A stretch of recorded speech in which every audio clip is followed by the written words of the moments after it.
Damn, I'm still not quite sure I've processed this yet.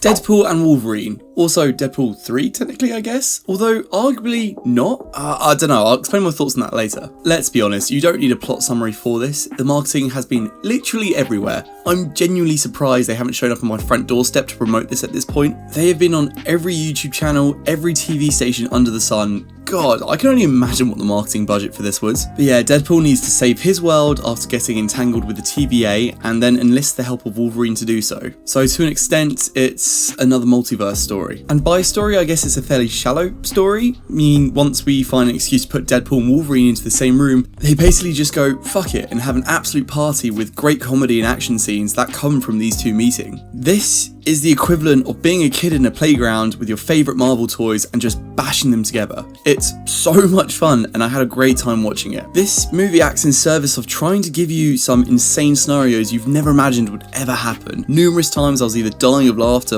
or my jaw was just genuinely open from insane surprises and fan service that the team wanted to give us. And it knows that, which is kind of why I don't feel like it's a Deadpool 3. Understandably, because of this new opportunity of having Deadpool and Disney and having Wolverine, for example, this almost feels like an interlude where the Deadpool regular characters were moved to the back and we have Ryan Reynolds essentially writing this love letter to Fox and every property under its belt. Like a transition period with a reintroduction of Fox now that it's under Disney. As far as what you'd need to have seen before going into this, I guess besides Deadpool 1 and 2, it definitely helps having seen anything Wolverine related, of course. But I guess there's enough time variance authority related stuff that you would probably benefit from having watched Loki seasons 1 and potentially season 2. But then everything else is just extra. You don't need to have seen it, but as a fan, you're rewarded for your interest and love of the franchise through some insane callbacks and cameos. I mean, humour-wise, it's Deadpool and Ryan Reynolds, so you probably know what you're in for, and I think most of the jokes land really well. Some surprising digs in there to certain things that I'm pretty surprised they managed to get all the way through. Some jokes won't land with everyone, there's a couple even for me that didn't, but that's comedy for you, it's a very subjective thing. Also, surprisingly I guess, felt very emotional at times. Ryan Reynolds slips a few moments of him being surprisingly heartfelt and earnest, but honestly this was just such a great reminder of how insane Hugh Jackman is as Wolverine. He has a few pretty intense scenes which I think he absolutely nails. It's difficult when there was such a great send-off in Logan that you don't want to mess with that. I don't think it's a spoiler to say that's a different Wolverine to that one in Logan,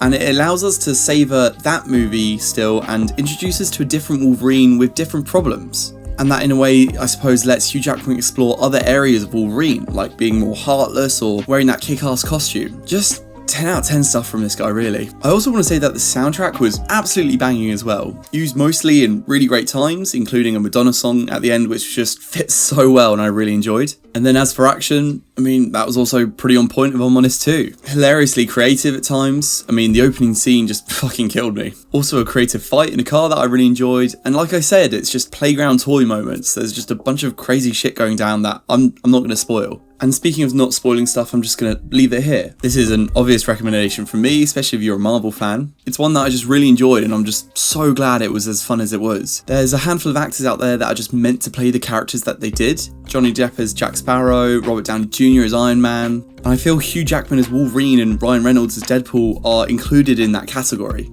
So to see them finally pair up, I'm just grateful that it paid off. I can see why people thought this film was shallow though. The story certainly falls off and relies more on character interactions and comedy skits after that first hour. But I think that's a trade-off that I'm kind of willing to accept, and that's from a personal level I guess, for what they were wanting to get out of this. It just felt like a final swan song for a lot of things that I didn't expect us to get, which I really appreciated. Let's be honest, if you're watching this, you're probably already going to watch it or already have. So if you have, then let me know what your thoughts are down in the comments below. If you enjoyed this review, feel free to leave a like and subscribe and all that, and as always stay tuned for more reviews on movies, anime and video games. Until next time guys, take care, bye bye.